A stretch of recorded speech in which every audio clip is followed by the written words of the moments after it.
Bienvenue sur Tesla 3 et meilleurs vœux pour cette nouvelle année.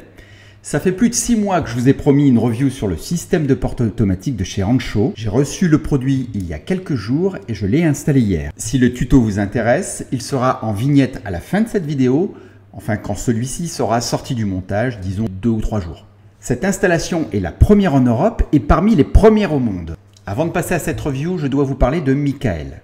Ce dernier m'a contacté pour savoir s'il pouvait me citer dans une de ses vidéos concernant les poignées automatiques. Oui, Michael a aussi une chaîne YouTube qui s'appelle Tesla Handicap et je vous invite à le rejoindre si les problématiques d'accessibilité vous intéressent.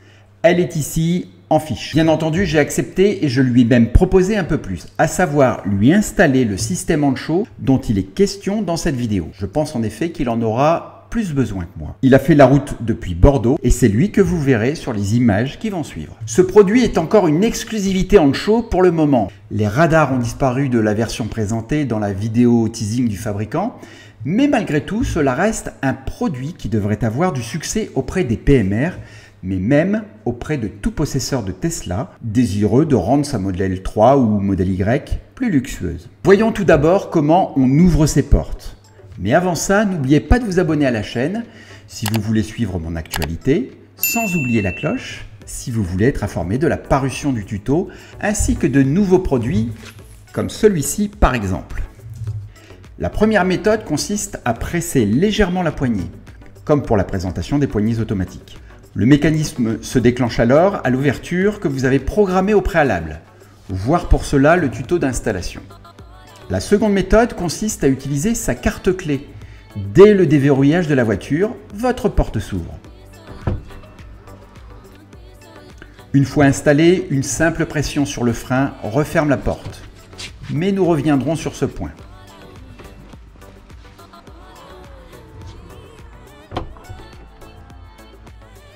Depuis l'intérieur, vous pouvez utiliser le bouton d'ouverture de porte pour l'ouvrir et pour la fermer.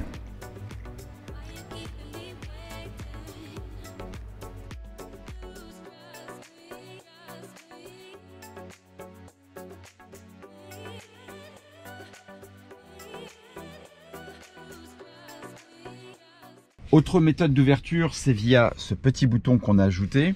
Alors comme je vous l'avais signalé dans le tuto, il n'y a pas de radar intégré dans les portes. On a bien vu une petite fiche, on essaie de traduire en chinois avec Google. Il semblerait que ce soit fait pour brancher sur un radar, mais ils ont remplacé le radar par ce petit bouton. Si j'appuie sur le bouton ici, rien ne se passe. Si je reste appuyé dessus, la porte s'ouvre. Si je lâche le bouton, ça s'arrête. Si je rappuie dessus, la porte se referme. Donc si je détecte un obstacle dans mon rétroviseur et que je reste appuyé dessus, dès que je lâche, la porte arrête son mécanisme. Je peux alors affiner, finir mon ouverture en poussant manuellement, en sortant et en refermant la porte soit par le bouton ici, comme on l'a vu, ou soit par la poignée. Le soft close finit le travail. Il existe également une option d'ouverture, c'est-à-dire ouverture via le téléphone. Pour entrer de cette option, une fois que vous êtes dans votre véhicule porte fermée, vous appuyez 3 fois sur le bouton, 1, 2, 3. Vous entendez un bip et là, la voiture est programmée pour s'ouvrir à l'approche du téléphone. On va tester ça tout de suite.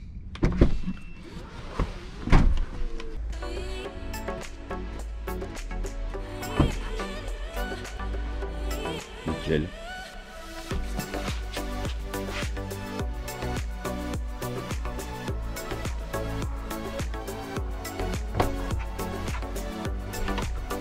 Alors bien sûr, si vous activez cette option et que vous êtes garé à côté d'autres véhicules, il faudra retenir la portière pour éviter que celle-ci ne cogne celle de la voiture voisine. Alors pour fermer la porte, on a vu qu'on pouvait fermer la porte en freinant, en appuyant sur le bouton ici. Et on peut également le faire via la poignée. Mais il y a une quatrième solution, c'est de pousser simplement la porte. Le mécanisme prend le relais. Autre point à signaler, si vous omettez de fermer votre portière, car vous aurez pris de mauvaises habitudes, que l'électronique gère tout pour vous, Lorsque vous vous éloignerez et après une trentaine de secondes, la porte se fermera automatiquement et la voiture se verrouillera. Il n'existe pas de détecteur d'obstacles ou radar, mais malgré tout, il y a une sécurité anti-collision. Voilà. Oui, là, j'ai pas eu mal, hein, ça va. Et également, en cas d'ouverture et au cas où le vent s'engouffre, si je pousse dessus, la course est ralentie et permet d'éviter à moindre frais les chocs sur les voitures avoisinantes.